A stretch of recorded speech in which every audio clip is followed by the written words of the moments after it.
Mmh mh. Si vous permettez une conclusion, on est à 1h39 d'émission.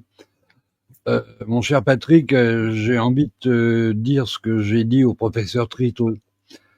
Il faut qu'on aille droit au but, droit à l'essentiel. Et ce qui est essentiel, c'est de comprendre que nous sommes victimes d'un programme de dépopulation mondiale.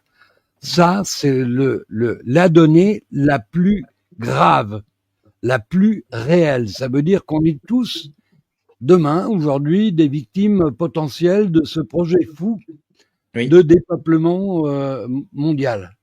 Oui. On a des gens comme Bill Gates sur lesquels on commente à longueur d'année.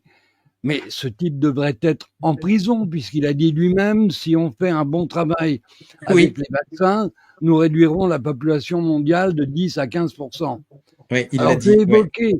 j'ai évoqué ça avec le professeur Trito. Je lui ai demandé quelle était la logique qui était derrière ces actes-là, puisque toutes ces organisations, à commencer par l'ONU, l'OMS et toutes les tentacules qui ont prise sur nous, semblent toutes au service d'un même projet.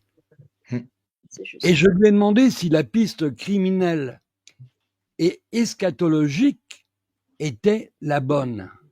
Parce qu'il faut comprendre pourquoi ces gens veulent dépeupler la Terre. Ils ont une idée derrière. Leur idée est eschatologique. Même Trito, qui est un scientifique, utilise ce terme. Donc, en faire abstraction, c'est peut-être ne pas cerner complètement la dangerosité de nos ennemis. Comprendre quelle est leur motivation. Et je termine, Frédéric disait une chose que je partage. Le 19, là, on va savoir à quelle sauce l'OMS voudrait nous manger.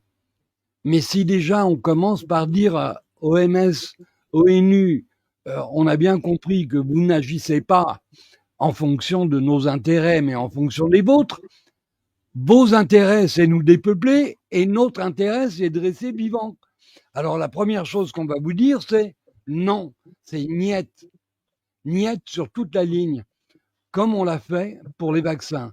Il faut qu'on entre dans une phase de désobéissance civile massive.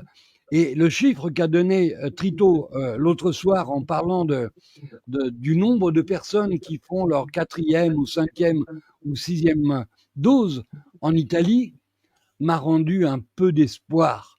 6500 personnes sont encore assez naïves pour aller se faire injecter le poison vaccinal.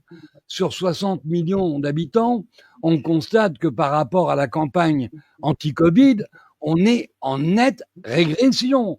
Donc on peut espérer un éveil de la conscience collective et tous ensemble bloquer ce projet fou de l'OMS, mais derrière l'OMS, il y a des individus, il y a des consciences, il y a des volontés, il y a des gens, il y a des noms.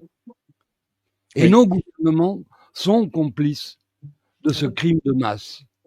Parce que sans la complicité des gouvernements, la campagne d'injection n'aurait pas été possible. Et l'anthropologue Alexis Bunelot a parfaitement résumé la situation quand il a dit quand les gens comprendront qu'on leur a menti et qu'on les a trompés en les poussant à se faire injecter un produit qui les rend malades et qui les tue, ils voudront se venger des gouvernements, des médecins et des journalistes.